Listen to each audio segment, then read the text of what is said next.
Welcome back to Call Me By Your Game, the podcast where I, your host Connor McCabe, bring on a guest to hear from them about a meaningful or memorable video game from a particular moment in their life. It's a podcast about what makes video games special to different people and why. And today you are listening to Co-op episode 61, where we're continuing the 2025 Indie Co-op series, where I just cover independent games from history and ones that we haven't already covered heavily on the network. And today, for episode 61, we're going to be covering a little game from SuperGiant Games called Bastion. I'm really excited to get into this one today. But before we do, a little bit of housekeeping up top is that if you are listening to this on Patreon as an Engineer Toad Tier supporter, this is something you get every single month here. It's kind of your big incentive to be there. Thank you so much for your support. Let us know what you thought about this episode, what you think about Bastion, preferably in the Discord that we have for Super NPC Radio. And if you're listening to this on the either our YouTube channel a week later or on the free feed years in the future, thank you as well for listening. If you like this podcast, please do me a favor and share the show with a friend, because that's how we grow our audience. We want more people to hear this lovely discussion that we are about to have. You can also follow the show all over social media. But again, if you do want to jump into that Patreon, over at patreon.com/supernpcradio, anything we plug today, there's going to be a link in the show notes. So just scroll down, whether you're on YouTube or a podcast catcher, I'll have a link for you there for all the fun stuff we promote today. Finally, I'll introduce our panel for today's episode. And I'm excited about this one. I'm excited about every panel, but this one in particular is a returning crew. Now, you might know that we got the Half-Life crew over there. You know, your Kristen Thorsons, your Garrett Morlangs, your Michael Hearns. But I believe a new crew has begun with this second consecutive year of getting these three together. First and foremost, we're going to go ahead and introduce alphabetically by last name, the first person on the panel today. It is Oscar Montoya. Oscar, welcome back. Hi. We're First, the best crew. You just say it. we really Just are. say we're the best crew, Connor. Come on. You know what? I included myself in that. I guess on these episodes I do make up, a quarter of the crew. But I am the unchanging part of every little collection of people on these episodes. We're also joined by somebody else that you may have even heard on. What's that? Last month's episode about Donut County? It's Mike Steele, first and foremost. Hi, are you sick of me yet? It's like the fourth episode I've recorded in like what feels like a month, I think, Connor. So Yes. thank you. You did also do your return solo episode like a month and a half ago, so you've been heavily featured, and I just can't quit you, pal. Record-setting return episode, by the way, Yes. Connor. I'm sorry. It's true. Broke your own record for the longest solo episode of all time. And you know what? It's only right that it went to you, Mike. We have one more person joining us, and by the time I say her name, I think you're going to know that this is, of course, the Uncharted 2 crew, getting back the whole gang from last year when we were covering sequels. It's none other than, first and foremost, Courtney Vineys. Hi, thank you for having me. So good to get the team back together. It feels good.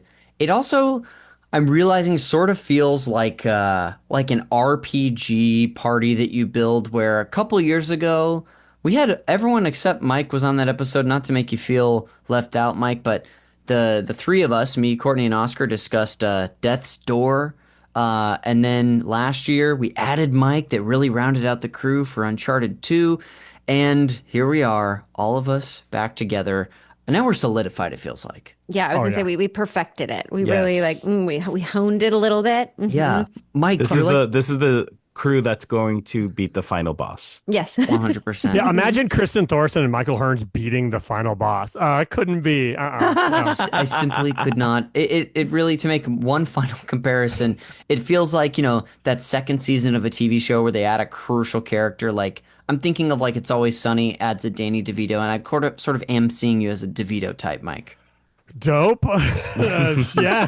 You know what? I've heard that my whole life. I thought you may have. Well, I'm really excited to have the three of you back. We're going to go around really quick and see if any of our guests have anything to plug or anything they feel like sharing while they're here. We're going to do that real quick. And we will also do it at the end of the episode, so don't feel like listener that you got to memorize any of this. Oscar, while you're here, is there anything you want to plug today on the episode? And is there any place you want people to find you on the internet? Sure. I'd like to plug two podcasts, one of them being a drag race recap podcast called Drag Her, and you can Hell follow yeah. us at Drag Her Podcast on YouTube, TikTok, Instagram, and we have a Patreon, Drag Her, patreon.com/Drag Her Podcast. One. Two, I'd also like to plug a Eurovision Song Contest podcast called Eurovangelist, and you can follow us at Eurovangelist on Instagram.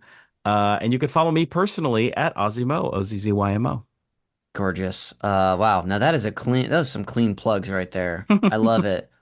Mike, pal, the floor is yours. What do you want to plug? Oh God, this is like the 100th time I've had to plug I things know.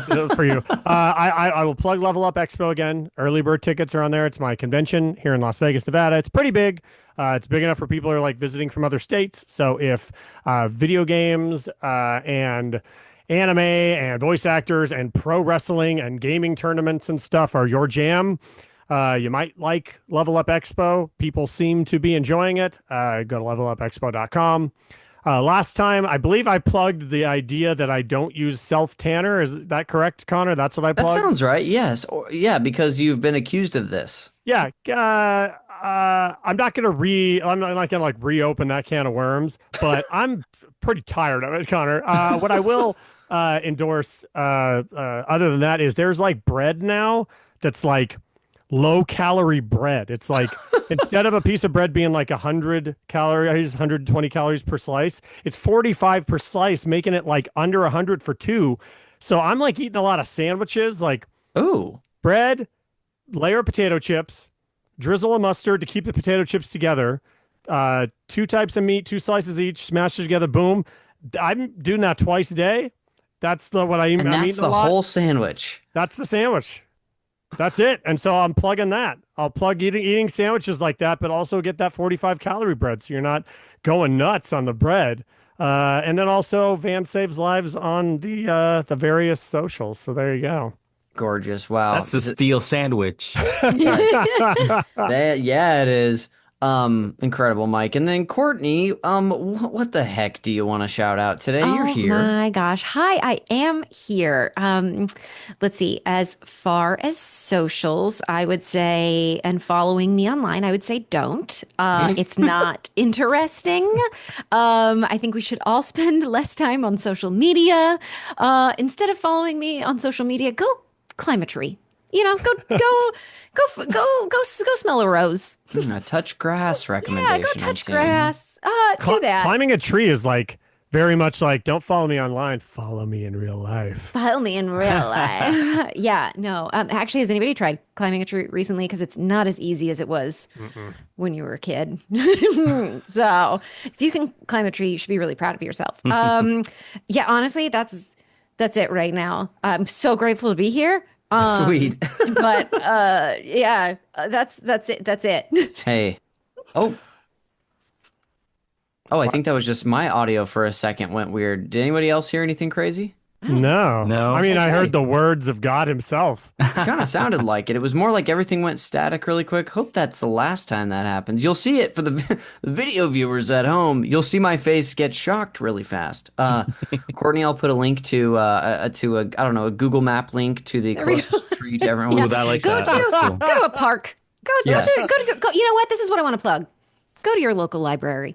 Go get a library card. Everyone should have a library card. Okay. Did you guys watch Power Rangers as kids? Yes! Absolutely. You know the cutaway of the command center that they show before they go inside the command center? Yes. Yes. My local library looks exactly like the command center from Power Rangers. Oh my Oh my god. gosh. Dude, it's right down the street, and I drive past it all the time, and I'm always like, doo, doo, doo, doo, doo. Yeah, I Like, gotta it's like look I'm this so up. Whoa. Do you know that location, that spot was also in Marilyn Manson's music video for The Dope Show?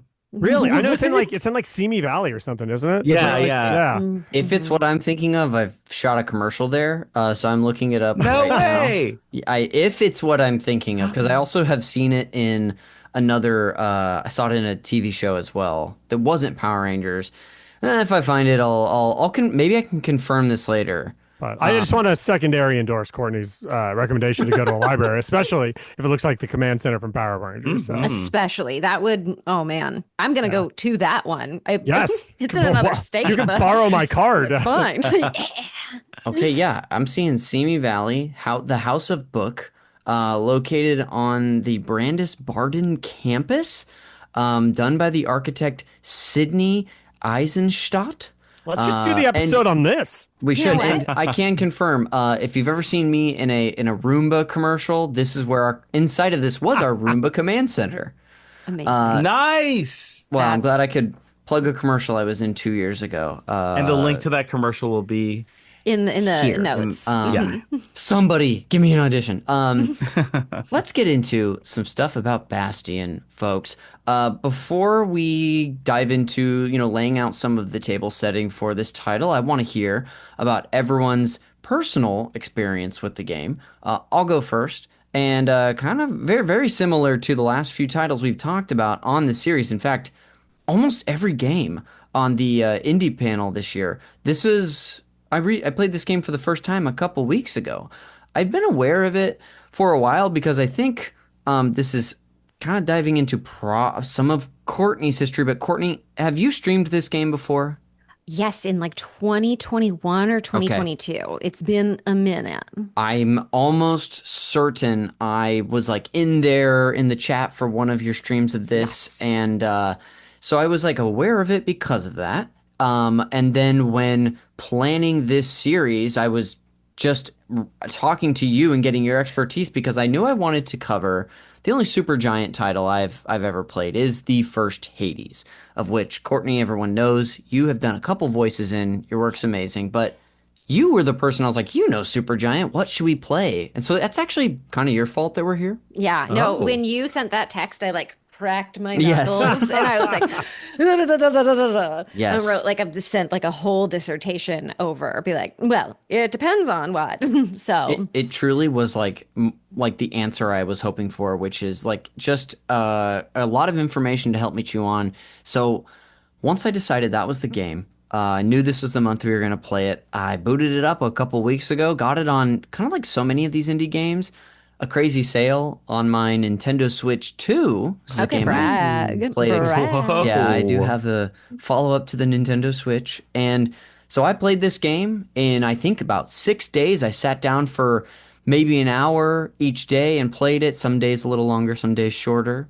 And that was my experience. So I've done one run-through of this game, and I'm excited to talk about how my journey ended, because there's a really fun moment, obviously, at the very end, moment of choice. That's my first time ever playing Bastion, again, entirely on the Switch 2. I played this, I preferred to play it dock because the Nintendo Switch 2 actually kind of has this issue with when it's undocked where there's a lot of I forget what the exact term is, but their images on screen kind of hang on there a little longer.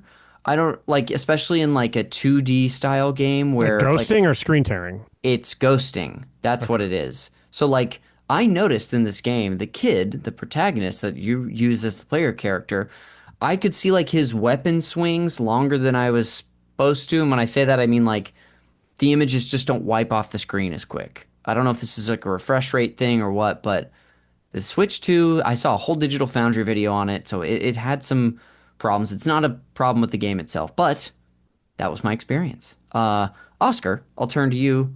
What's your experience with this game? I remember a commercial for this game. Oh. And the art style of the kid looks so interesting to me that I was like, what is this game? I don't even understand what's going on. And so I got it for my Xbox 360, all right, I believe. And that was the last time I played this game. Nice. So that's for I don't know how long ago that was, but yeah, it was a great game, and it was the first indie game I ever played was Bastion. Oh my gosh. Oh, wow. I remember that being a big deal because I was like, whoa, I'm doing the thing I should have always been doing. That's fantastic. Yeah, when I reached out to you about coming on this episode, That was something I was really one of the things I was most excited to hear about on this was like, was I just throwing a curveball at you that you were playing for the first time, or did you have experience and you'd already played it? Incredible. And guess what? It's good. Oh, that's a You tease, said folks. it. You said it. Mike Steele, you're here. Let me Oh guess. yeah. You knew about this game before it came out, and you were really excited about it. Well, yeah, Greg Kasavin, like when he started Supermassive, he had come from being a A super editor at giant. GameSpot. What did I say? Supermassive? My bad. Yeah, Yeah. Supergiant. I routinely mix those two. I've worked on multiple Supermassive games, so my brain always says Supermassive. Yes. He had worked as like an editor in games, and very like the transition from games media to games development is always like that sexy thing that everyone on one side wants to be on the other, and everyone on the other side wants to switch. But he's done it, I would argue, about as successfully as anyone like possibly could. Not just because he went from one side to the other, but because he made a studio that seemingly bucks every trend and beats all odds, because he has been smart about the studio never ballooning. All the games, they scale up from a design standpoint, not a size standpoint, so they don't have to worry about like bring on work, lay people off, bring on work, lay people off, which is this the nightmare churn that keeps happening in games. But then also, he's cracked the code to how to make a game both narrative and gameplay, and every like both sides of that like equation are happy, which is usually it's like, okay, I want to make one of them happy, which is the one, or I'm going to try, and then neither of them are.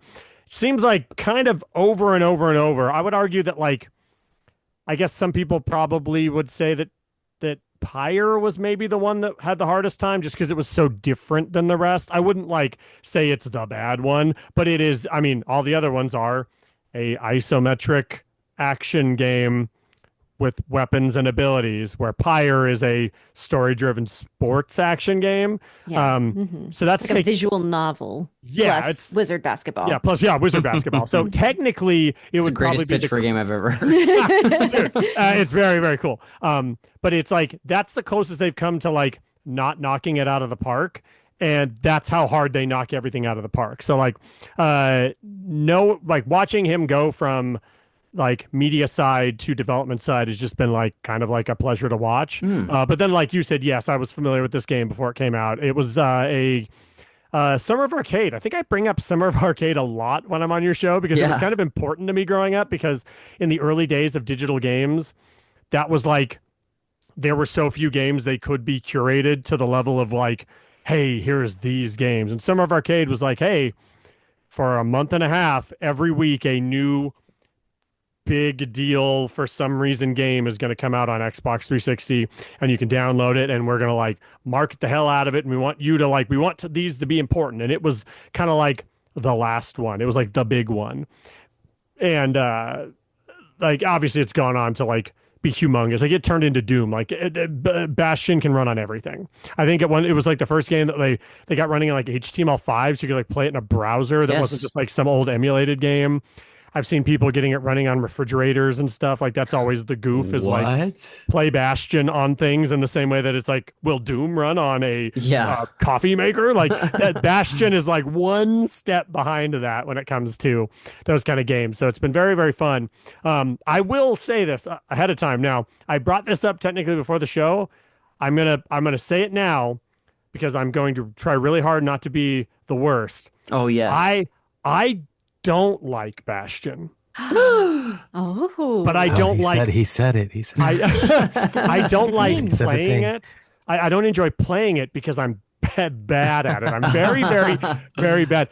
But it's so well designed and does so many things so well that people are still trying to do well, that my fondness for Bastion is as if I gave it like my game of the year. Yeah. So I apologize ahead of time if everything I talk about with this game has to do with like weird nuts and bolts about how they like stitched it together and the like choices they made when making it.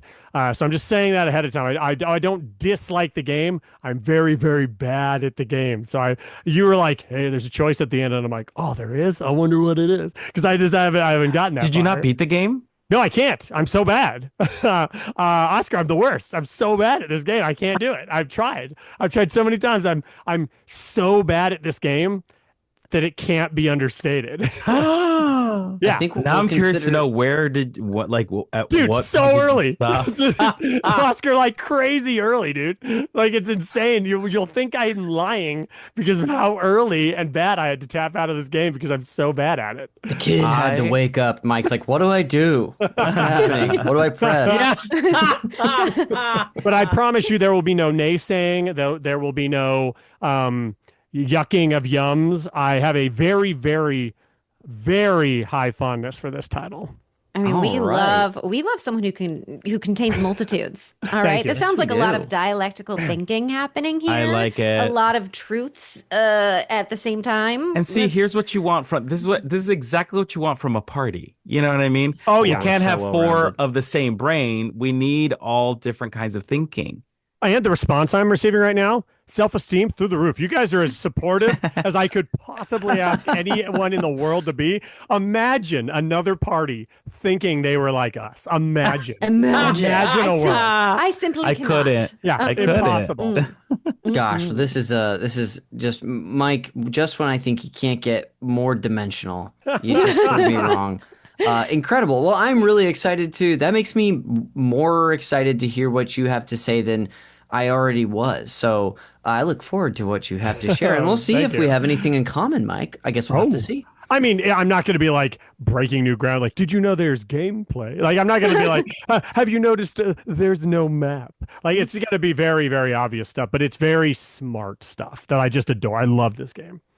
I'm very curious. I mean, this is something that we can like talk about maybe later, but the idea of why this was such a big deal, because it was huge. Like you were Yes. saying, like, I know for me, I was very swept up in the promotion of this game before I bought it because like the ads for it were all over the place. And for me, I was like, well, for an indie game, there's a lot of push for a lot of marketing for this indie game. Like, how indie is it? And I remember people talking about like the narrator adapts to the way that you play, da da da da da, and stuff. Stuff Spoiler that I've alert, never... Oscar. Guess what I'm going to talk a lot about. Ooh, but like for me, I was like, I've never experienced a game like that before, so that was a big deal for me. Yeah, well, it does feel like it's not a downloadable game, right? Like, and again, nowadays you don't even think of a downloadable game or a digital game as being any different than a normal game. Some of the biggest games on the planet you can't walk into a store and buy. But we're talking about the Xbox 360 right now. We're talking about a time where they broke out like, well, you can only have this many achievement points because your game's downloadable. You can only have this much space. Like there were like caps on how big your game could be if it was going to be downloadable. Like there were things like that that were happening in games. And so they were very, very different when you look at like digital games back then. So I think the idea that you were downloading a game that didn't feel like a bite-sized version of something, or a game you'd play on your phone, or like, oh, it's like that game, but small. Like it felt like a game, like it was just a game you play. I mean, you're even saying from a marketing standpoint, you wouldn't have even known it was an indie game if you didn't know. Right.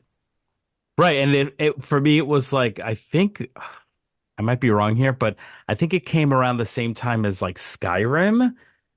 Right? Oh my God, did it? I don't think they were too far apart because this came out in 2011, 2010, maybe. Yeah, around that time. And then I remember Skyrim was a big deal. So for me, I was like, those two games can exist. Yeah, Skyrim was the end of 2011. Oh my God. Yeah, Oh my God. yes. That's Yes. so Because I weird to think remember about. comparing both of those games. Like, because I started playing Skyrim. I played this and I started playing Skyrim and I was like, whoa, the game industry is crazy. Courtney, I think it's time to hear from you, our final panelist, what your history with this game is like. Okay, my history with this game. The first time I played it was in 2012, I want to say. Oh And wow. it was not too long after the game came out. And yeah, I knew about it and I wanted to play it, but I was intimidated because at that point in time, I wasn't playing like a ton of video games with a controller, but it came out on the iPad, and I was like, okay, cool. Hmm. I'm excited to try this out, and I played it on the iPad, and it was nice because the iPad had like automatic aiming, and yeah, at that point in time, I was like, that's what I need. But it was so great because it was like playing it on easy mode. And so I was able to get through and not necessarily stop because I got frustrated. It was like that perfect level of like, hey, this is challenging me. Yeah. I love the little practice areas in there, like the Yes. trial areas. I'm a sucker for that.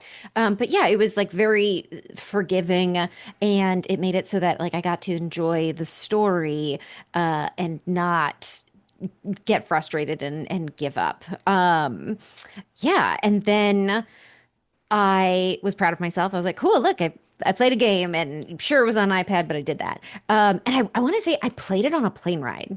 I was on a Oh. plane and at one point, or I was like finishing it on a plane ride or something.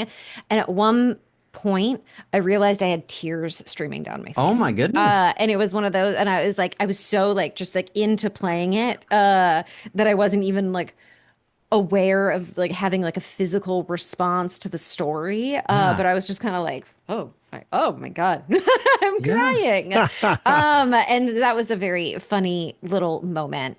And then, yeah, a couple years ago in like 2021 or 2022, I was like, wait a second, I want to revisit Bastion Yeah. and, play it play it on a PC, play it with a controller. Like I could probably do that now. And then I did it, and it was great. It was really fun to revisit. And I also played it after having played Hades and Transistor. And it's so, to me, I remember being so blown away that second time that I played it and being like, oh my gosh, these other games. Oh, and Pyre at that point. I think, yeah, all those other games had come out. And just seeing the DNA of Bastion like in The bones are there, right? the bones are there. You Yeah, see it. it's really wild to like not to make this about Hades, but yeah, like when you're playing Hades, if you've played the other SuperGiant games and just be like, oh, like like I see you see the DNA in it, but Bastion really stood out for that reason. And then I told myself, I was like, oh yeah, Connor and I talked about this like 6 months ago, like doing this episode, and I was like, guess I'm gonna replay it. Guess I'm gonna replay it. And last week I was like, totally gonna replay it. Absolutely gonna have time to replay it. And like over the weekend, I was like, yeah, can get it in. I could get it. Then yeah. So, anyways, it's been since 2001 or 2000 or 2021 or 2022 since I've played it last. Hey, we count that still. And it still counts. I mean, I have played it twice technically. So, and I think I have a pretty good.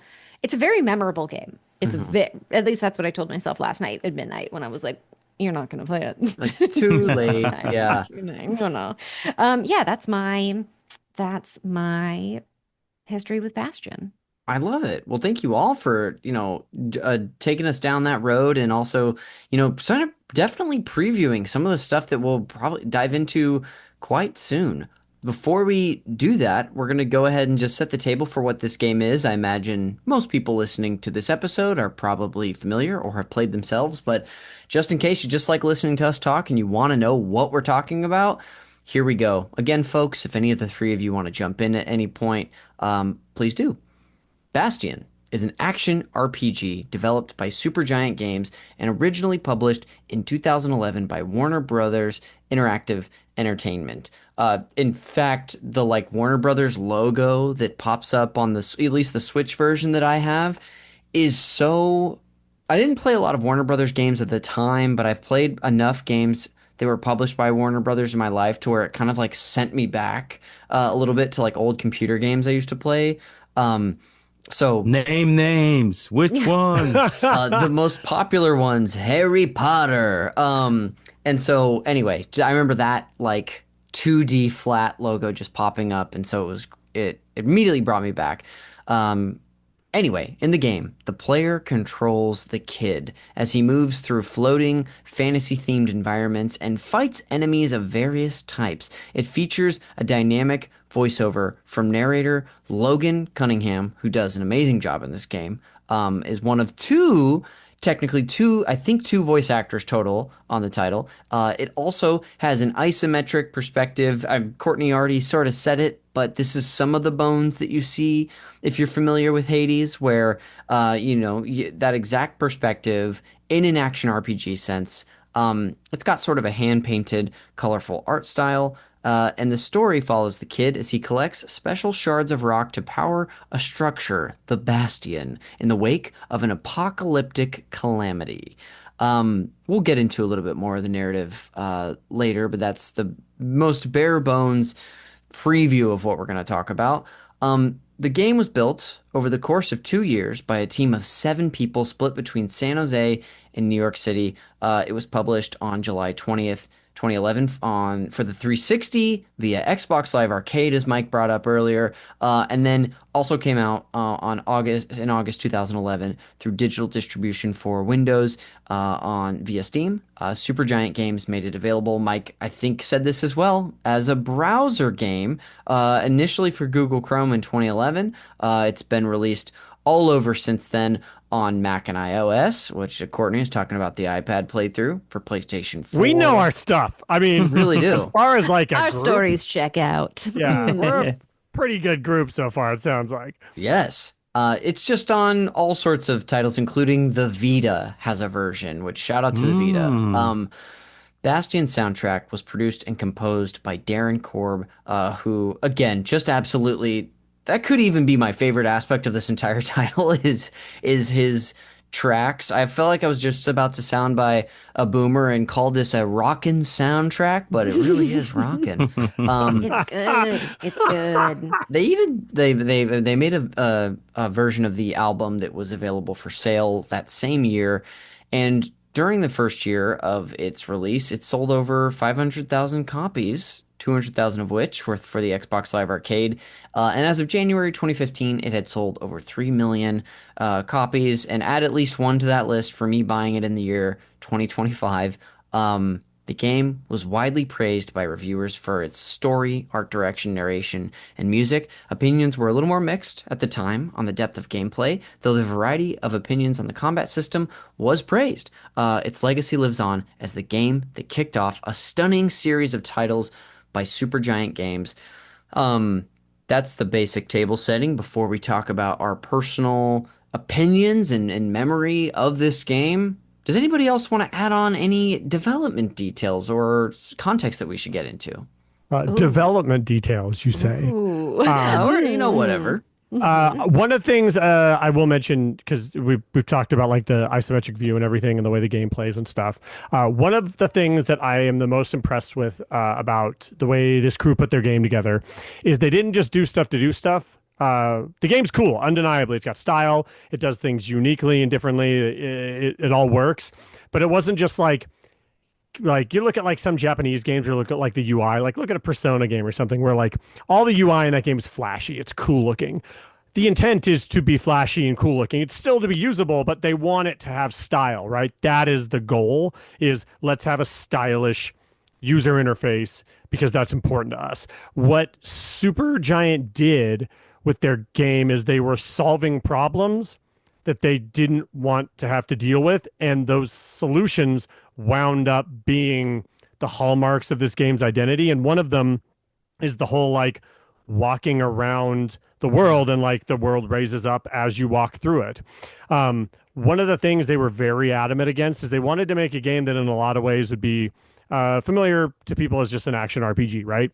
And action RPGs have lots of text, lots of talking, big maps, lots of equipment, menus. They wanted to like trim that stuff down, right? And one of the things that was the most important to them was making sure they didn't have a map that you had to like keep thumbing into Diablo style. And their solution was just, well, what if there's only land where you've walked? Yeah. Like, what if that little Diablo map you pop open that shows the fog of war of where you've been, what if that just was the map? And then like you look back on it and you think like, that feels like such a stylistic first choice. And to find out that it was a mechanics driven choice that became like something that like you think of as like, oh wow, yeah, the game's like got a cool look to it because of like them trying to solve a map problem. Like that's so cool. That's so goddamn cool. Like I love that this shit like that. That's why I love Bastion, even though I can't play it to save my life. Yes. I heard Courtney say that the iPad's the easy version. I bet it's still too hard for me, Courtney. No, Give it a shot. no. Give it a I shot. might. Only I one way might. to find out. Only I one might way to give it find a out.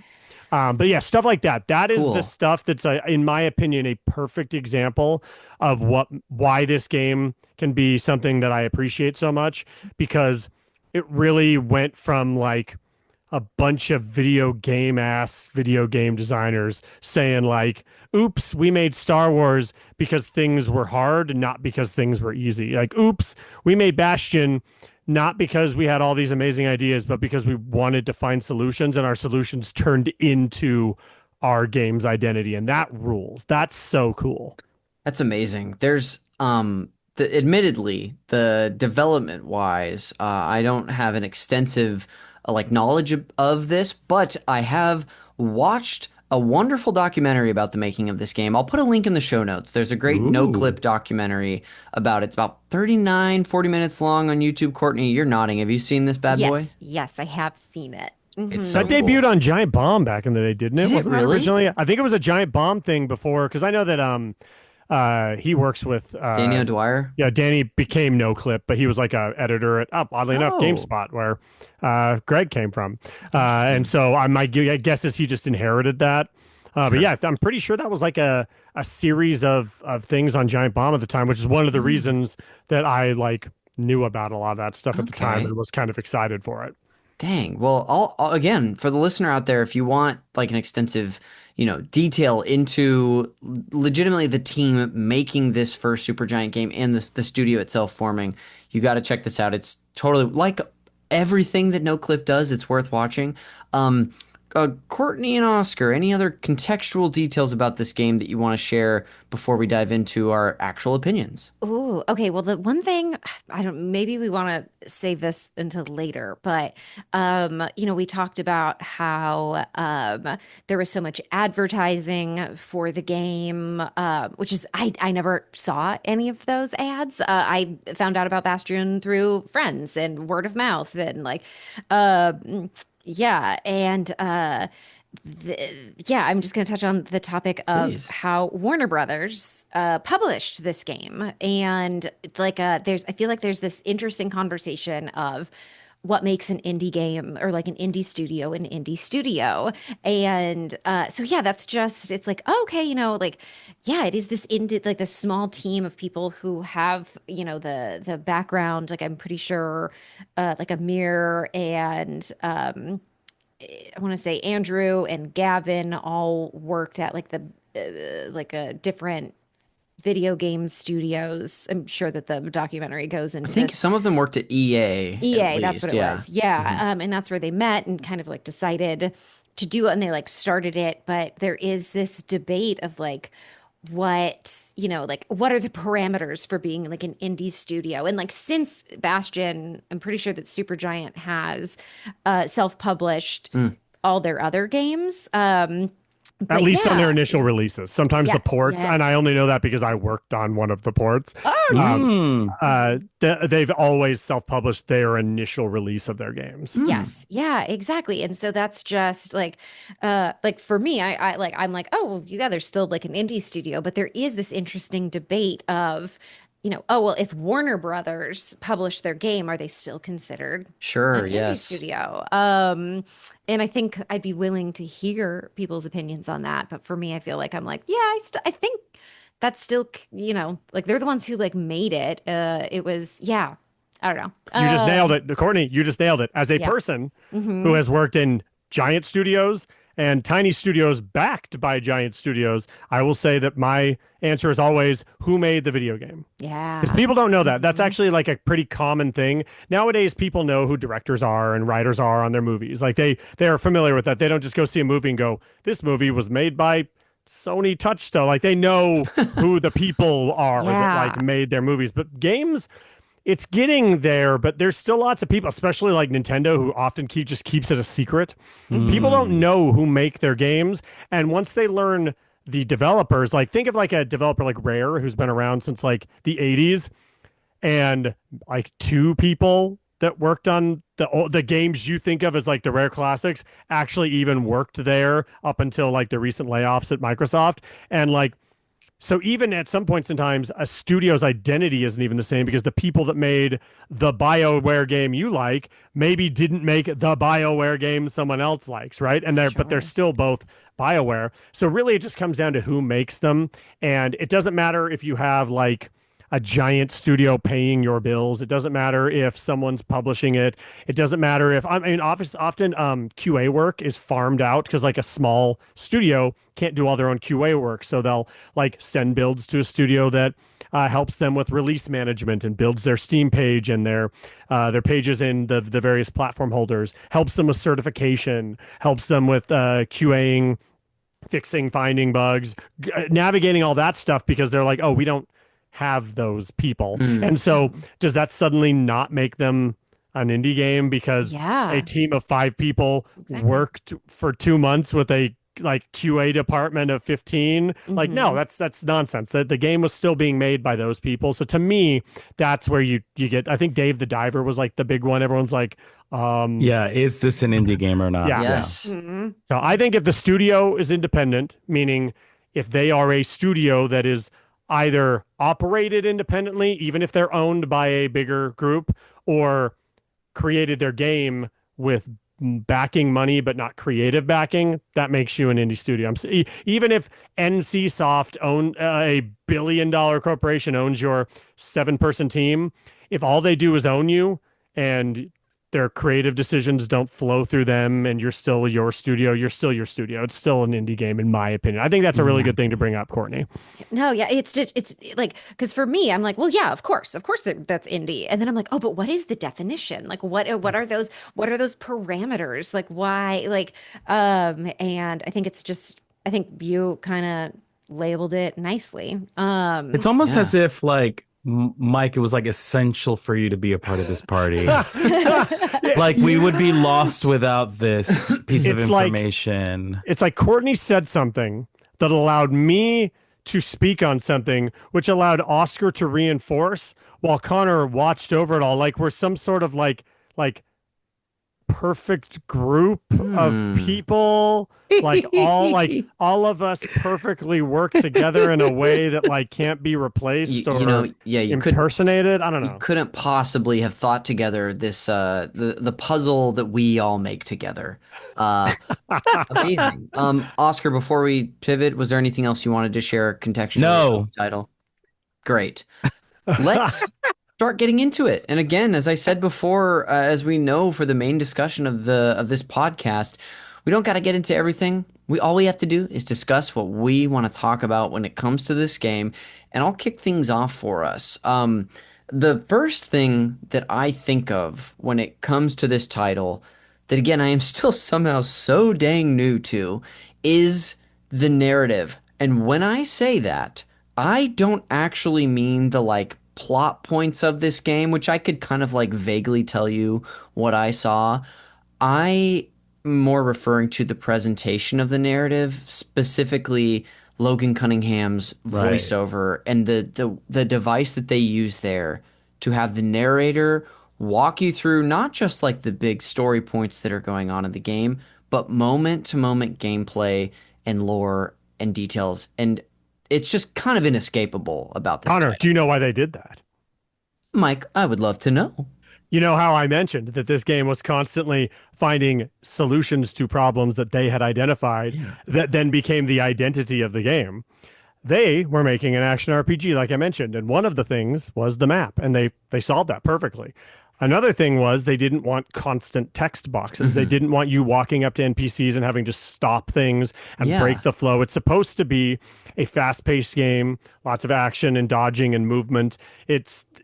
Your flow is completely broken the second you stop and talk to someone. They also didn't want text boxes like that you had to like half read. even if someone was speaking it, like you've played an RPG where like the stuff is being said at the bottom, and even though you can hear it, you still kind of read it along, almost like it was Yes. subtitles. They didn't even want that. They wanted the focus on the game. And so that was like where they came up with the idea of the narrator basically being, what do they call it? Is his name Rux? Rocks. Rux the Rux, Narrow. yeah. Yeah. Yeah. Where they came up with the idea of him basically being this like fourth wall external entity, both within and without the game, narrating the game to you, where it feeds it to you in a way where you don't feel like you should be reading a text box. You don't feel like your screen should be covered in things. You feel like this disembodied voice should be a disembodied voice, and it adds to the character and charm of what you're doing, to the point where you start doing things to see if he will like Yeah.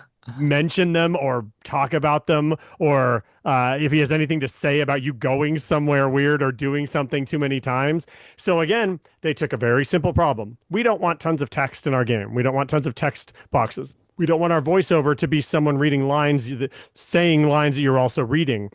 And it became the thing that, in your opinion, I would argue, a lot of people's opinion, was the most defining thing about this game, simply because they wanted to solve a very, very simple problem. And that's why Wow. this game is fucking awesome.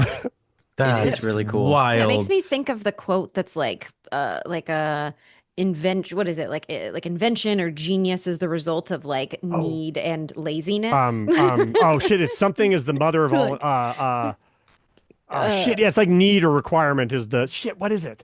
That's a good Connor, quote. help us. Come on, Connor, Connor, I'm this supposed is to be the your wise wheelhouse. one. Come Come on, Connor. We know the answer, Connor, but we're throwing you up a softball right now. How about this? I'll give you the answer when you need to know it. It'll be some arbitrary time that I determine. Oh, Gandalf. I mean, Mike, you. A wizard is neither late nor early. Yeah. It'll be after the recording's done, I'm sure. Mike, you. Necessity is the mother of invention. That's it. Thank you. I texted him that. Oh, thanks for texting me, Connor. I'm sorry for checking my phone Hey. for your texts during the show. Anytime. You all should be constantly wondering if I'm texting you, even though I'm on Do Not Disturb. Yeah, Mike, you elaborating on this just further illustrated other additional things that I really appreciated about it myself, but things that I've heard echoed by many people. I was talking to a friend recently and telling them that I've been playing this game, and this was the first thing that they brought up, was how spectacular it was. It's and the performance is great.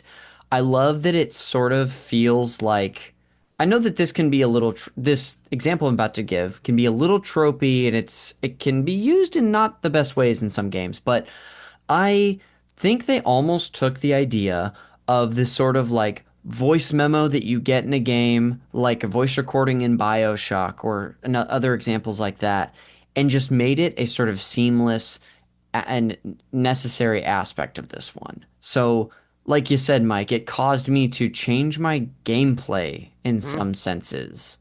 They didn't just create a solution. They like created like a house style for this game. Like they created the game's identity by such a small, like humble beginning. It's Yes. It's crazy, dude. Because, dude, think about it. Like, you know what must have been the most fun thing in the world is sitting in a room being like, all right, what might someone do?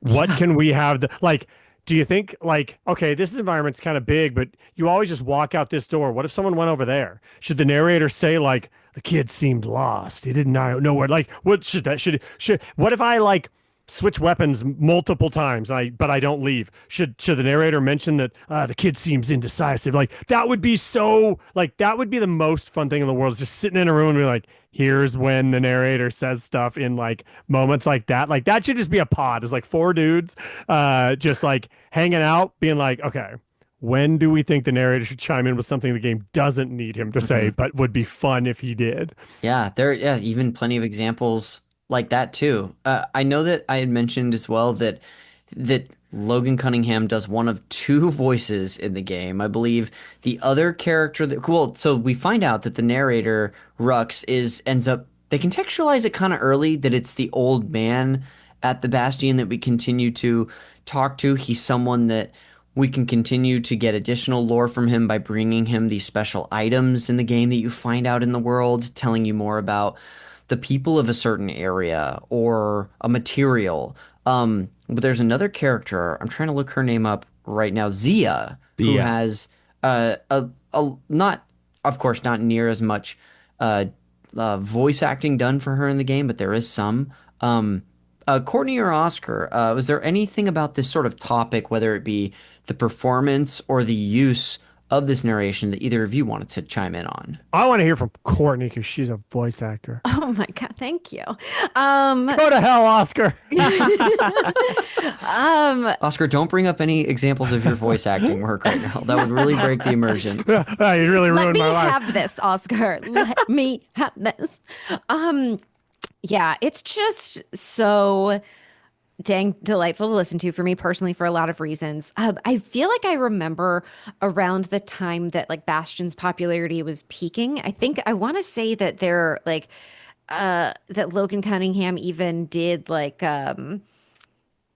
special messages for people. It was like kind of a pre-cameo. I don't know. I might be misremembering No, this, no, but I feel you're not like incorrect. okay, amazing. I was like, cool. did I invent this in my head? But I feel like maybe it was like he would leave like a voicemail box. Voicemails. I had a voicemail on my phone. That's It amazing. was him being just like Mike Steele didn't have his phone with him. He didn't know where it was, and so it rang, That's rang, so and rang. cool. It rang so many times that whoever was trying to get a hold of him just had to leave him a message. Will Mike ever hear that message? Who knows? But you should leave it anyway. It's like one of those kind of things. I was my like, God. yeah, What woo, this rules. What a treat. That's amazing. Yeah, I remember that being very exciting. I went in to a couple different PAXs with Supergiant, not as like talent, because this was like pre me auditioning for any of their stuff, but I helped them with merchandise. And it was so delightful seeing people like beeline to the Supergiant booth and just being like, is Logan Cunningham here? And like losing their minds at his voice. And it was, yeah. And like since then, Logan's my friend. He's like one of my favorite What? people. Yeah. That's I so get cool. yeah. Like he's a just a really lovely human being. And so, yeah, that's another reason why I like this game so much is I just get to like hear his voice. And I'm like, that's my friend. I miss him. I'm But imagining yeah, now at the end of this podcast, he's going to chime in with, Connor forgot a lot of important stuff to say about the game. well, yeah, it's that makes me think because he's obviously continued on through Supergiant's other games and went on to win a BAFTA for Hades, and this is where it all started was with Rux. So Yeah. it's so like to me when I think of Bastion, I hear that music and I hear his voice, like truly just like that's like such a like a visceral thing for me. Totally. But yeah, that's where I am. Not to like name drop or anything. So that was we needed that on the episode. You know, even talking about this too, I'm realizing something I did, like a conscious choice I made when I was playing this game was, when you live with a partner, you share the TV. Sometimes you're not the one who's using the TV. I was playing this game handheld, and I had the sound like really low, and I realized I couldn't play the game that way. So I like plugged in headphones to listen to both the performance, but to also get all the contextual stuff that he's sharing. So it was something I kind of couldn't play the game without. Yeah, it's a different game. You can't. I mean, I say can't, and I was about to correct myself, but maybe you literally can't play this game without it. Like, Yeah. it's obviously unadvisable to the highest degree, but I almost would say, yeah, some of the context they're dropping in the things you're doing, like, I feel like you probably can't play this game if you're just like, I'm just gonna like listen to a podcast while I play this. Yeah, no way. Yeah, it's like you could play this game on a refrigerator, but you shouldn't play this game on a refrigerator. Courtney's good close personal friend sounds okay through the speakers of a refrigerator, but not like peak. It's not like, I don't know about you guys, I don't have Dolby Atmos in I my don't have that refrigerator. fridge. Yeah, that model. Not yet. Not yet. Ooh. Life Yeah, goals. the imitation of Logan's voice through just the beeps that my fridge do does not cut it. To tell you you've like kept the door open too long. Yes. No, totally. I'd actually be curious, Courtney, because it's clear. I mentioned early on that one of the hallmarks of Supergiant is that the marriage of gameplay and narrative is like so strong, and you see that in the original Bastion with like literally like arguably one voice actor driving so much, and then that continued on through all of them. Maybe this is just me being completely out of it, and so all voice work is voice work. But you're obviously in there getting direction. You're reading lines. You're probably trying things certain ways. They're asking you to do things certain ways. Do you feel like how important it is to them that that stuff matters? Or is it just like, hey, you go in there and you do a good job, and then it's the way that they implement it that They aspect comes through?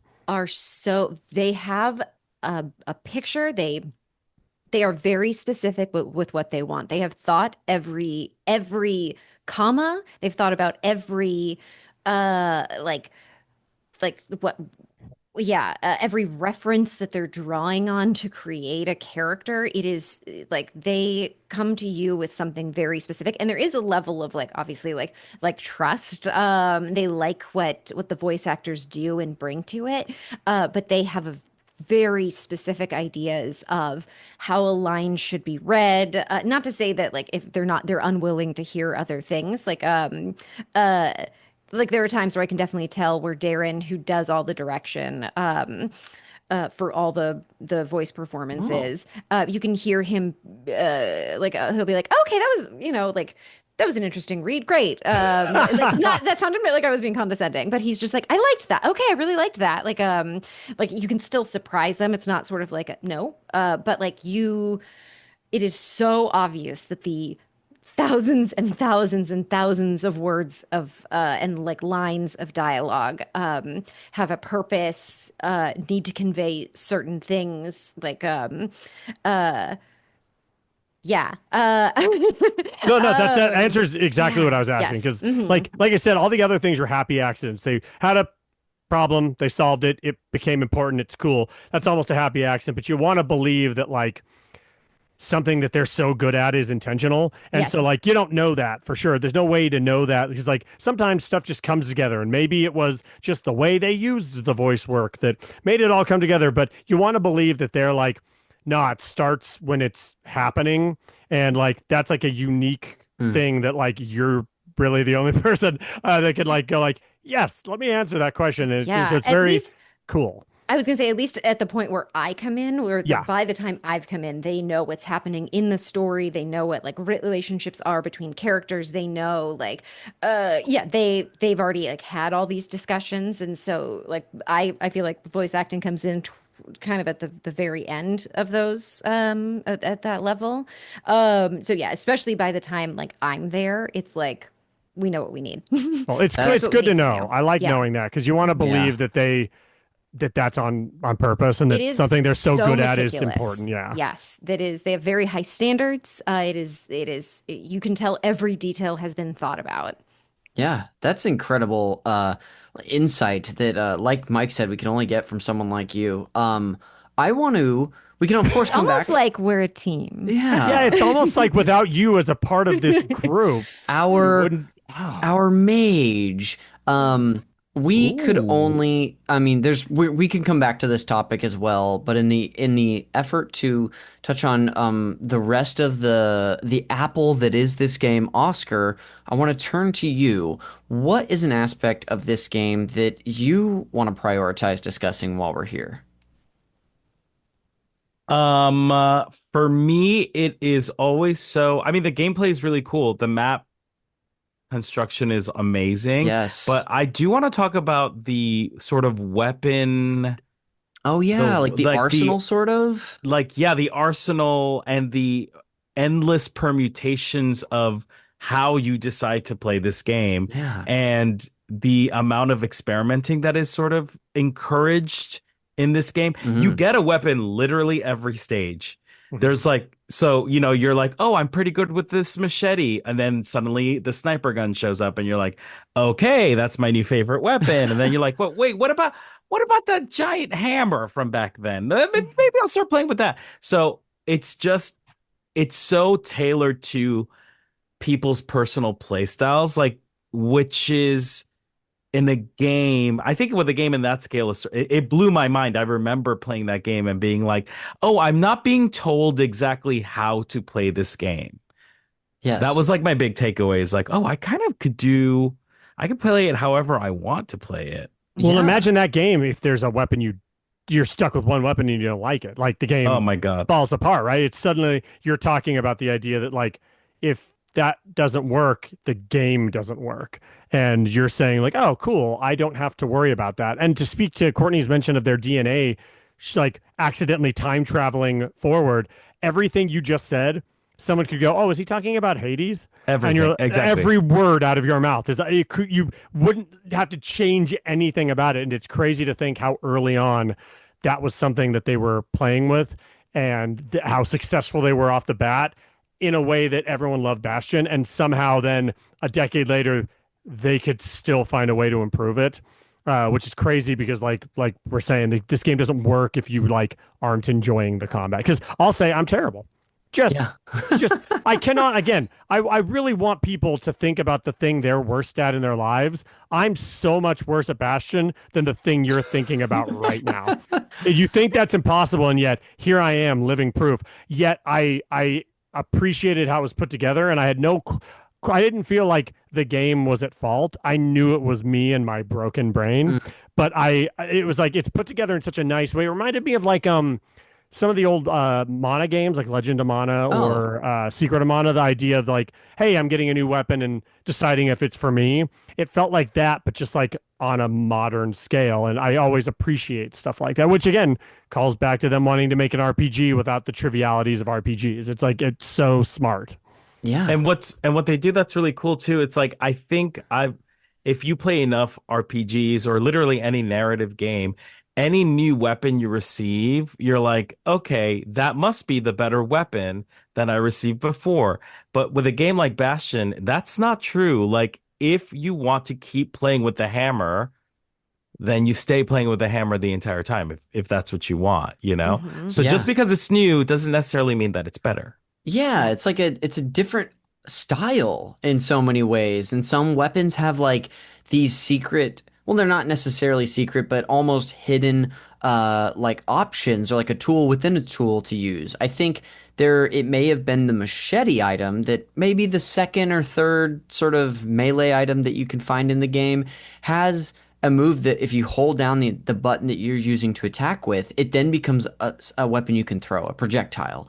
And when I discovered that, it opened up so many possibilities. In fact, helped me through a level where there were enemies at a range that I couldn't hit with melee, but I was also happened to have like a ranged weapon that was slow on reload and had very limited ammo.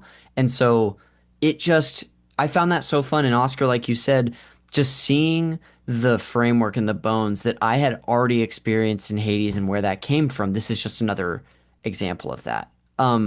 Courtney, do you remember any items that you were like attached to, or weapons rather, that you found yourself drawn to, or were you just mixing it up as you went? You know what? I really mixed it up. I'm Yeah. realizing it was just because uh I think that was maybe one of the first times where I was like, oh, should I be playing with like a different weapon to beat this? Like I felt like because of that openness of like play with however whatever you want. I did experiment with Yeah. all of the weapons as opposed to just like finding one weapon and being like, this works for me. Like when I was younger and I would play uh the X-Men game on Sega Genesis. Oh I hell would pretty yeah! much always play as Wolverine because you healed, and I was like, well, I'm not good at this, so I'm just only gonna play. And people were like, no, no, like this, you really got to play as like Cyclops here. And I was like, no, no, but I need to regenerate health so I don't die. And so no, I remember like really like mixing it up and just being really excited by like an almost infinite like amount of like combinations that you could do. Yes. I do remember really liking the musket, even though like it Yeah. was like I think that challenged me in a way. At first, I was like, oh, I don't think I like this. It's so funny. I feel like that's a thing I do where I pick up a weapon. I'm like, I don't think I like this. This is stupid. Who thought this was a good idea? And then I'm like, oh, okay. Like if you put this on it, and if you Huh. have like that, then like, and I remember just like that being really exciting for me and like wanting to play with the other weapons, even after realizing like it's, like I think I was kind of like, oh, this level wants me to use like a bow and arrow, and this it's like, no, no, no, you can do it with whatever. Like it's just like whatever you like playing with, you get to play with. And that felt like such a gift. Well, it's like what Oscar mentioned. This isn't Mega Man. This isn't like, now I have this weapon so I can do this level, or oh, I have that weapon so now I can fight that boss. It's more just like, cool. You have figured out this basic weapon was like slash, slash, slash, and there's really nothing too complicated. What if you had something that was more complicated? And now that you know how to deal with that, what if you had something that was range? And now that you've done something range, what if you had something that was both? And now that you've done something both, maybe that means you're ready for something that's really slow. Maybe you're ready for something that's really fast. Like it's almost like they're doling things out to you for what you're ready for because of what you've used, as opposed to, hey, this game is like adding gates that require things in a Mega Man like way to do certain things, or like abilities that are super effective against it. It's more just like, no, what are you ready for? Because if you've made it this far, that means you've touched these things, which means that this weapon, that if we gave it to you first would be baffling and overwhelming, is no longer. Which, I mean, that's just like game design in general, but it takes a lot of skill and tact to have a arsenal that big that doles itself out and at such a measured pace in a way that like accidentally teaches you how to play the game. Mm-hmm. Well, unless you're me, and then it doesn't teach you how to play the game. I think you still haven't found the right combos yet. Maybe the that's combo it. weapon yet. Yeah. That was a fun thing to work on. Like especially once I had like a preference in a level, when you find a new item, or a weapon, you are typically forced to have that replace one of your two. And I don't think you choose which. It might always just replace at least for me on a Switch controller, I think that's the Y button, the left of the four face buttons. And so then I would sometimes would have two ranged weapons when I'm like, I need my like up close and personal like masher, and I still found a way to make the most of it or learn a new way to play. With the weapons too, there are options in the game to upgrade or specialize depending on your skill set, which at first I kind of got the impression that that engaging with these elements weren't going to be necessary or even entertaining and rewarding. But I actually found that the more I dove into the game, the more I would specialize before going out to a new mission on, okay, so I'm going to try to use the flame bellows for the first time because I'm brave right now. What's going to help me there with the different... I mean, I'm thinking of the Hades terminology, which is like a boon or the specific things you upgrade, but I did end up messing with that stuff a lot more than I expected. I don't know, Courtney, if you did the same or if any of you did, but Yeah, no, I definitely it was just, yeah, like I said, it's like like I felt empowered to yeah. mess around with my play style. Yeah. They too, I'm the more we talk about it, the more things are sort of opening up that I'm remembering about my playthrough, which is the Bastion acts as sort of it's the hub of the world. Every time you finish a challenge or a level, or you sniff this like pipe too close and you get sent to a training ground, you always get sent back flying face first into this Bastion. And as you go through the game, you sort of build up a semblance of like what used to be here on this sort of haven. And these are sort of the buildings that allow you to, like the armory that allows you to, I think that's where you maybe amplify weapons, but then there's also the thing, I could be wrong about that, but then there's also the place where you select your weapons. They have like a whole challenge system in this game that's represented by these idols as well, which I'll be honest, I only really engaged with one because I was trying to finish this for the show, a couple weeks ago. But B, I was like, I don't need it to be any harder to make you feel any better, Mike. Yeah, imagine a world where I'm turning on something that makes this game harder. And I'm like, I've played with the daggers. That's how far I got. Yeah, it was, but I engaged with these more. They've got even like a little sort of a what were they called? What are they called? Like almost like a mission or like little side missions and quests. Like a modifier. Or like a side quest? Well, they have like, there's one of the buildings where you can go, and if you have achieved a certain thing, you get a reward for it. They're just like little pieces of paper, almost like bounties. Oh, yes. Might even be called bounties. Where they're like, if you master the machete, you get this reward. Yes. exactly. Yeah. There's little That sounds things like familiar. that. Yeah. There's Like those little, I other call them the little like dopamine drops where it's like, ooh, a task I can complete. Yeah. yes. Connor, Courtney, do you want to learn something stupid? I do. So you were trying to describe the Y button on a Switch controller, not Yes. knowing which version of the game we all played. Yes. So in video games, pretend that the face buttons are a compass and Oh. just call it that direction and the face button. Okay. If I'm playing on an Xbox and Courtney's playing on a PlayStation, I can just say the north face button. And to me, that's triangle. To her, that's X or Y or whatever. And that is how you type up reports about video games without having to type 17 Oh. different versions of what a button means when you're Yeah. writing up all manner of documentation. So there you go, Connor. A worthless thing for you. you to now know. No, I'm gonna use that. Hey, I'm working on a game right now. I'm gonna introduce that to sound smart, but also to my development crew. But what if, Mike, this is how you found out I didn't know what the cardinal directions were or where they faced. I know them, I swear. But that's cool. Courtney, It's not cool. No, Please it's ask pretty Courtney a cool. question. Hurry. Courtney, I'm gonna ask you a question about the cardinal directions. Really, what I Oh, wanted no. to Pop quiz. turn to you and kind of like how I was asking Oscar about a topic or an element of this game that we haven't discussed that you want to hit on. What's coming to mind for you? Okay, I'm kind of getting into spoiler territory. Is that Feel okay? free. Yeah. Everything's a spoiler to me. It's when I forget exactly where it is. It's towards the end of the game, but not quite at the end, where you're reflecting on everything that you've done. And the game is like, yeah, why were you like you just kind of thoughtlessly killed all these creatures who were like, they were living here. Like, you're the weird one. Like, you're the one, like, yeah, it calls you out for being you just kind of went straight to violence. You're the one who's like they're like the little ankle biters and the Yes. squirts. And, yeah, it sort of like calls you out a little bit for like doing what we're so used to doing in video games. Yeah, it's very much like, hey, did you think about what the Goombas were up to before you showed up? Sort of that sort of idea. Yeah, it was just, I remember again, it's been a minute since I've played the game, but like that's a thing that's really stuck with me because it creates sort of this where you're sort of like, well, I didn't have an option. I didn't have an option. I didn't have an option. I had to do this. I had to play the game.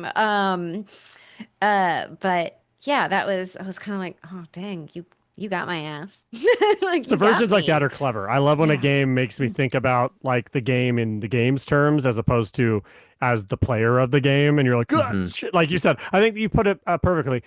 Got my ass. Yeah. I Yeah. think, yeah, I'm remembering sort of vaguely, Courtney, the moment in the game where that happens too. And I think it's pretty deep into it. The narrator is calling into question and reminding you like, well, what were they supposed to do if you were entering their home and attacking them or causing problems here?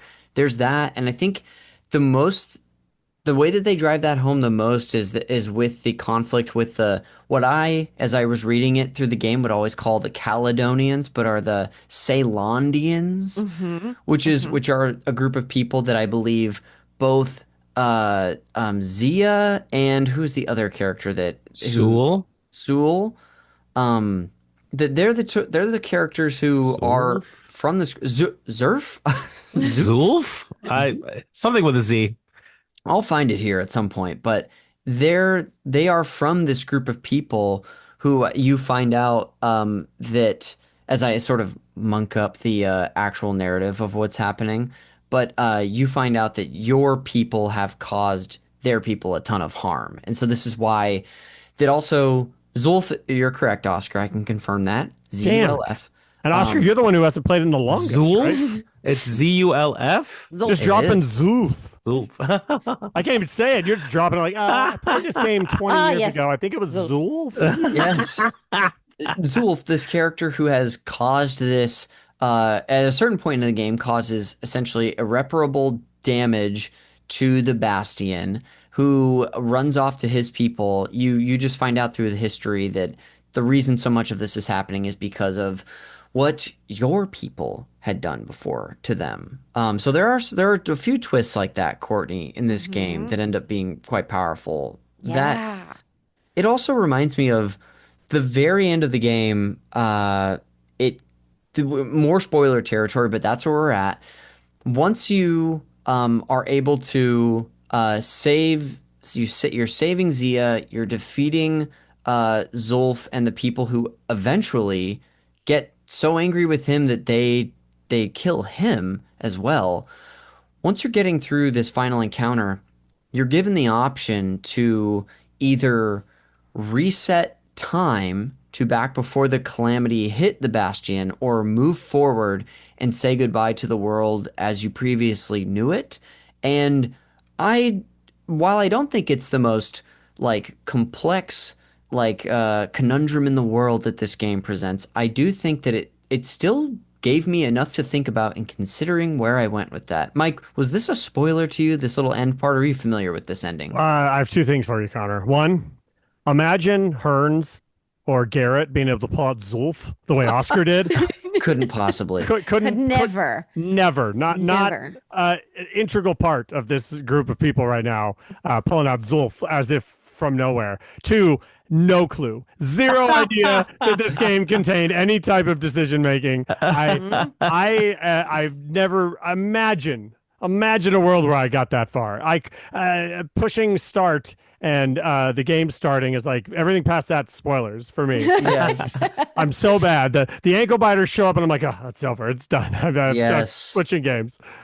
Well, what I ended up experiencing was, probably a version of this that many people do, which is I chose to leave the past in the past and to move forward with Rux and Zia and to sort of chart a new course into life and history. But so I've never seen the other version of that. I assume does the game just restart you and send you back to the beginning? Oh, I don't know. Okay. Do you know? I did. I chose to go back. Oh, you know what shit. happens? What happens? I chose to go back, and because the option is like we've built this machine, you can go back and prevent the calamity from happening, and you're like, okay, yeah, I'll do that. Yeah, that's the whole point of this thing. You go back and you restart the game, and then there's an added. It's like New Game Plus essentially. Yeah. It becomes, Whoa. but they say that the calamity is unavoidable. So like you go back. Oh, that makes And sense. I think about it and I'm like, dang, I remember playing it and was like, oh, I think that was the bad ending. But it now looking back at it, it's like, I don't think that was a bad ending. It's like you get more information about just going like going back in time does not change things, you know? Yeah. Yes. Mhm. Yeah, I That think was going to be my question because, I've just been like, I'm trying to think of like a nice way to say that I love this studio and I've just been really, really making it clear I like this studio. But they don't strike me as a good ending, bad ending type Yeah. of like they're smarter than that. Not that games with a good or bad ending can't be good, but like this doesn't feel like the type of like team that works within the narrative structure of, okay, let's have the good guy ending and the bad guy ending. And so I was going to ask you guys, like when you were looking at them, since you guys have obviously seen these and technically all chose different ones, did you think of one as the good or bad one? Or did you just think of the one that felt right to you in the moment? Oh, it took me both times. Both times I played, I was like, okay, because it's like, we either move forward, we learn from the past, we accept history and we learn from it, and or it's like we could potentially prevent this terrible thing from happening. But if we don't have anything to learn, like I remember just thinking about it way too hard and finally going with like I feel like, you have to. There's no magic button that's going to fix everything. And I'm so used to like the monkey paw sort of like, Sure. mentality that I could. And then the second time I was like, I'm going to try to pick the other option just to see. But I was streaming the game and there was something about like streaming it and like having other people watch and just being like, I think I'm just going to end this on the note that I already know. Yeah. Like I couldn't get Hmm. myself to like take this other option. Thank you, Oscar, because part of me was like, do I need to play the whole game over again? Yeah. And like finally just take that option. Because I do remember there's like an option before where you see Zulf and then you can choose to carry Zulf Oh, Yes. yes. or like Yes. leave him Mm-hmm. alone. and I left him alone. I left and like destroyed everybody. And I felt like really guilty about doing that. Mhm. And I was like, you know what? I need to start over and like make amends with the Oh, mistakes I interesting. made. And Mhm. so that's what led me to go back. But I never like beat the game again. Sure, So yeah. in a You way, it just just was saved, like you got a sold. satisfying sort of ending for me. I was like, yeah, what a statement about like the past and like these fixed timelines Yeah. that do not change. Like, oh, And very cool. and I like to Mhm. imagine you're the kid is still stuck in that second journey, not having quite finished it Yeah, and he's gone still back. asleep. Yes. I to answer your question, Mike, I didn't see it as a good or bad choice. I just saw it as like exactly what you said. What felt right to me because the game presents even the option of of the possibility of going back and saving and like preventing the calamity. It's very clear that it's like this may not be possible. Hmm. And I felt like that was the game in the moment felt like that was the game very clearly telling me, you're not preventing this calamity, buddy. And so I just continued with, charting a new course, I guess. Before we wrap up and close out, there's probably so many more things we could talk about this game with our final 10 minutes or so.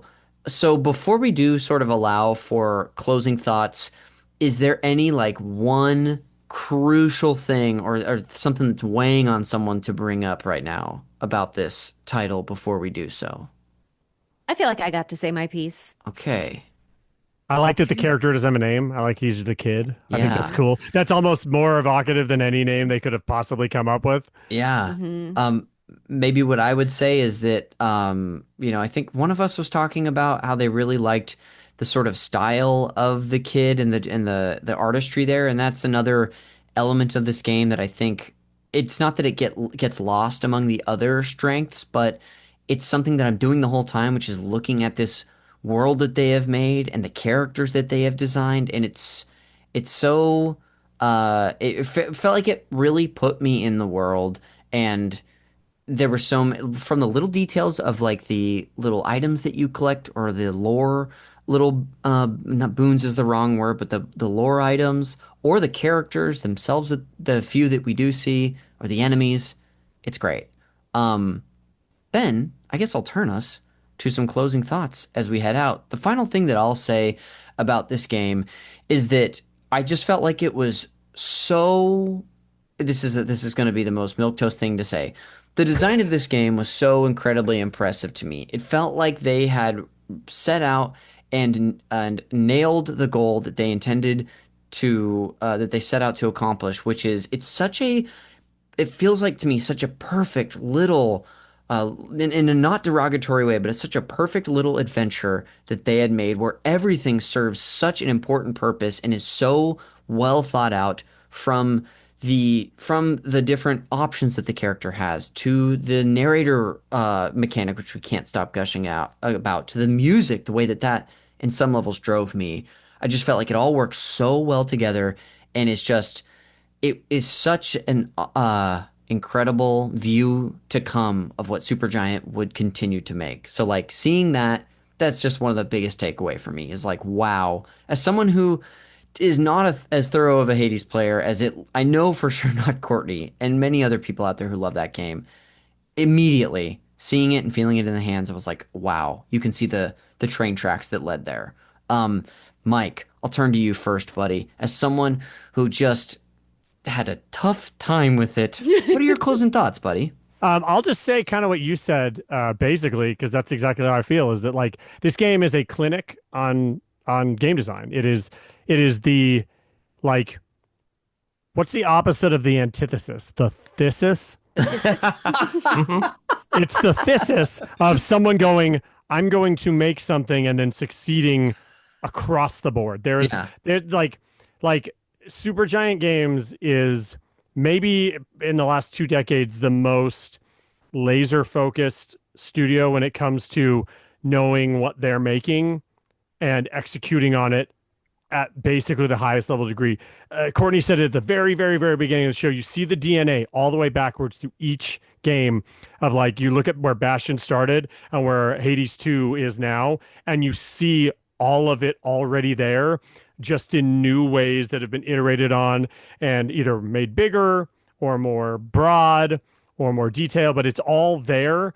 And it's wild that it didn't take them like 3 or 4 games to find that rhythm and then start like running with it. They just like did it right off the bat and Crazy. continue to do it. Like their freaking track record is as pristine as, again, a game that not everyone loved, but most people loved, Pyre, is their bad game, right? Like the game that like, oh, I mean, it got all 9s and 10s. It's just not for everybody. That's their bad game. Can you imagine a world where Yeah. like something that like even people that were like, it's not for me, but I played it anyway because I felt like I had to. Like that's your like failure, I guess. Like to them, I don't even know what they would think of as like at some point in time, they need something to compare their work to. Those guys got to fail at something it's because they're going to need to go like, how do we improve on that? Because otherwise, I don't even know how you work in an atmosphere where you're not just like, as a person who played Bastion and failed almost exclusively, I don't know what it's like to be so successful as the creators of this game. So I will just close it by saying all of that and that Connor, you say Bastion weird. What am I? How am I saying it? Bastion. You say Bastion. Oh, that's embarrassing. I don't think you're the only person who does that. I don't no, think you're you not. are. Yeah, I don't know. But I bet. You're not. I'm just joking, Connor. I'm just kidding. No, that is Just a fun getting thing to find railed. out an hour and 15 minutes into the show as we close. Thank you, Mike. We'll This be is my back with, closing statement, Connor. I'm Danny DeVito. You say Bastion. well, Mike, we'll be back with you for plugs in just a second. But Oscar, I'll turn to you. How would you like to close out your thoughts? It's a game I played so long ago, but I remember it being incredibly monumental in storytelling and evolving storytelling, namely because the first goal is to bring these little pieces to construct the town, and once you complete that, then Zolf breaks the machine, and then you have to collect these little other pieces. So the game keeps going. It's something that I don't often think about. When you start playing a game, you have an end goal. And the end goal for Bastion was, hey, collect these things, everything's going to be okay. And then something happens in the story that you don't expect that opens up another level of storytelling that you're like, huh? And then there's a third level of storytelling that's deeper than that. It's just so deep in narrative and presentation that there is no other game like it. I mean, like, I don't know what the timeline is, but like that was my first introduction to meta gaming. That like without Bastion, there's no Stanley Parable, you know? So like for me, that was something that like blew my mind. Like, oh my gosh, they have something to say every time I destroy a statue of someone that was living in Yeah. that town. Crazy.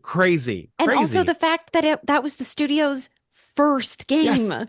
Unbelievable. How is that the first game? How does that not like the fourth game where they're like, okay, we've got the kinks out. We figured out, here's what we should be doing. It's just the first thing. Yeah. It's just the first thing those guys made. Yeah, and I think it speaks to like what you were talking about, Mike, of them not hiding the mistakes, or instead just looking at the challenges and presenting it to the players and being like, actually, this is a gameplay mechanic.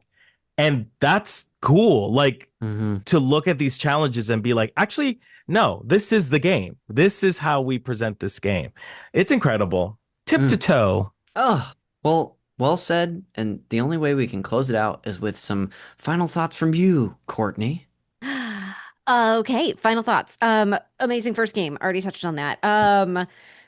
Yeah, I mean, the fact that like I played this so long ago and there are still like little things that I so viscerally remember about it. And like, you know, when you play a game years ago, like in the past, and then you revisit it and you're kind of like expecting to be like, well, you know, games are just better now. I think this is something we even talked about when we talked about Uncharted 2 is we were like, oh my gosh, the gap. And like to go back and play it and to feel like it really stood the test of time and didn't feel like I was playing a game from 11 years prior. And also I feel like Bastion came out at a time when indie games were booming. Like, I mean, like right now, I think the market is also like like huge, but it was such like yeah, like the 2010s, it feels like, is when these smaller indie games like really, like, even there was that documentary Indie Game the movie that Yeah. came out. The whole period felt like a watershed moment for these Yes. smaller indie games. Like to even have a name like that where you think of it as recognizable. It was all happening then. Yeah, yeah. So, I mean, the fact I don't know, I'm kind of thinking all this conversation has actually made me think of there's this Ira Glass quote that's just like the first couple of times you do something, you're going to be bad at it. Like make the art anyway, make the bad art, write the bad song, whatever, and then you're going to get better. And then it's like, oh, but they made Bastion as their first Yeah. game. Maybe not everyone makes bad the first time. Yeah, pardon me, Mr. Perfect. Okay. All right. Gosh. Well, thank you all for sharing all of your thoughts and closing this conversation out about Bastion. Who knows if I said it right You today. did. You did. Great. It was perfect. I really had to just think about it for 5 seconds. Let's go ahead and close out with some plugs. As for myself, your host of this podcast, Connor McCabe, give me a follow on Blue Sky if you'd like, at Connor McCabe, and check out the regular version of this show, Call Me By Your Game, wherever you get your podcast. You probably already listened to it if you're listening to the co-op series, but just in case you haven't, it's available wherever. Now, Mike, we plugged up top, but let's hear those plugs again, buddy.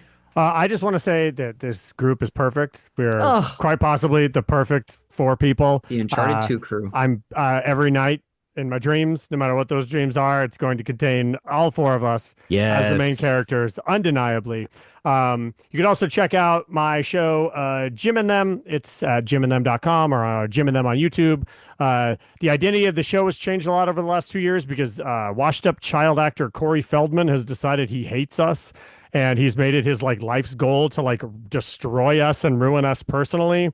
What? I keep having to like deal with people trying to serve me court papers because he thinks I'm stalking his girlfriend, and he thinks we are world-class hackers that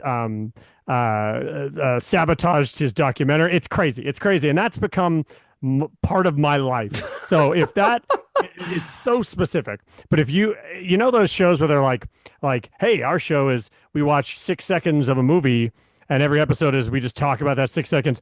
That's become my life, but about a human man. My show is now just Goodness. half of the show is just like let's become. I am now the oral history of this human man, Corey Feldman, because he has like dragged me kicking and screaming into his life accidentally, and so that's become the show now. So jimandthem.com, Jim and Them on YouTube. Check us out. We are live on Fridays, 7-ish Pacific Standard Time. Come to my convention, Level Up Expo. Follow me on Instagram. You can see my cat. She's adorable. Van saves lives.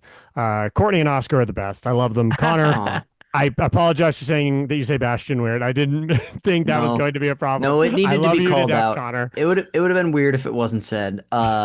Mike, that sounds complicated, and Yeah, I dude, just ugh. I wish you the best. Thanks. But I'll put links to your stuff in the show notes. Oscar, what about you? Yeah, listen, if you like the Eurovision Song Contest or have never heard of the Eurovision Song Contest because you are an American person, just listen to Eurovangelists. It's 3 American idiots talking about the best show in the world. Try to convince Americans to watch Eurovision. Eurovision on Instagram. Also Drag Her. It's a drag race podcast. But it's more than that. So just follow us at Drag Her Podcast. Wherever you listen to podcasts, and follow me at Ozzymo, OZZYMO on Instagram for Steph. Incredible. And, outside of the tree we referenced earlier, Courtney, are you good on plugs, or do you want to share something? Yeah, I want to share that you should all go for a walk in the rain. Oh, yeah. Go swim in a pond. Go plant a garden. Wow. Get your stranger on the subway. Maybe the best plug we've ever had. Well, that'll go ahead and do it. I'll close this out. with some plugs for the show. You can follow Call Me By Your Game wherever you get your social media. So follow us on Blue Sky and Instagram. The cover art is done by Glenn J. His Instagram is also in the link in the show notes if you want to show him some love. The show's produced, edited, and the original music that you'll hear throughout is done by Jeremy Schmidt. You can thank him by listening to his podcast, Video Games, a Comedy Show. Again, follow this podcast on YouTube, which is maybe where you're watching this episode. And if you want more stuff from us, then we'll go ahead and see you on Patreon. So go ahead and listen to the next episode where we're going to be covering Balatro. Oh my gosh, who knew? We'll see you on the next one.